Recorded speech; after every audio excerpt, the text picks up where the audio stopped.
So let's talk a little bit about reflection.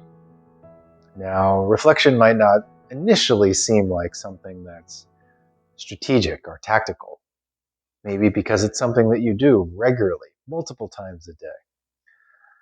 But what we've learned over the years in doing this work with leaders is that actually reflection, and a strategic reflection that we call reflective practice, is one of the most important skill sets that a leader can use. So I'd like you to take a look at this slide. And you see here 4 boxes: plan, act, discover, and reflect. Now, where do you see yourself most of the time? Is it in the hemisphere of planning and acting? Or perhaps more in acting and reflecting, reflecting and discovery? What we have learned, what I have learned actually in my leadership, is that I often spend a lot of time in this planning and acting.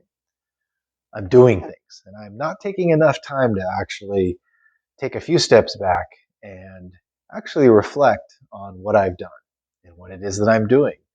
If I'm actually doing what I intended and set out to do, and if I'm having the kind of impact that I seek to have. So reflection is really about exploring our beliefs, our assumptions, and getting new perspective and meaning on why do we do what we do. Now, this is something that sits at the very core of not only leadership, but really our humanity. Why do we do what we do?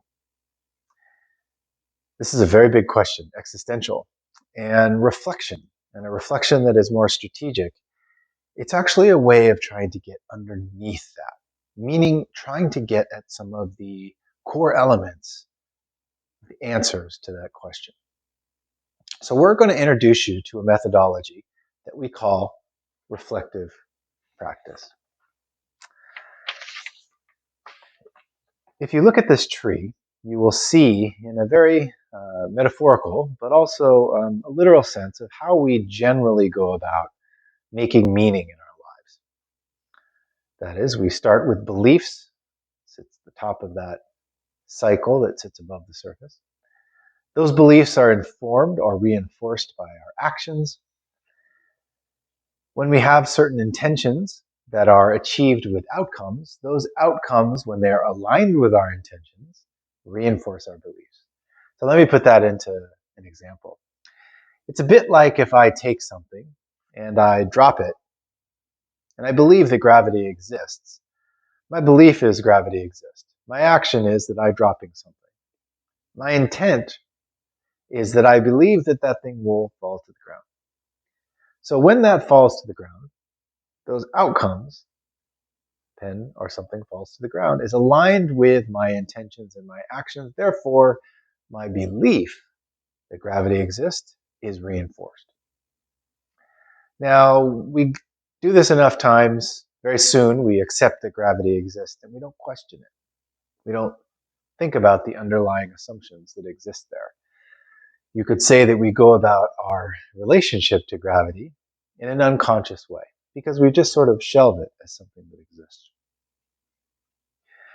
Reflection is something that pushes us beneath the surface. Sometimes that's inspired by a time when our outcomes do not align with our experience with something. So, for example, if I were to take something, drop it, and then float it up into the sky, that would lead me to reflect and try to understand, why is this happening?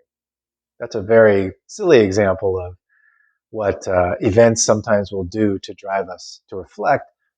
But maybe as a leader, you had a project that you were setting out to do where the outcomes were very different than you expected. Maybe it was someone that you hired or you worked with. Maybe it was a difficult decision that you had to make. When we're pushed into those moments where our intent does not meet the outcomes, that often will lead us to reflection. And often we'll learn something, right? And sometimes we say things like learning the hard way or learning from our mistakes.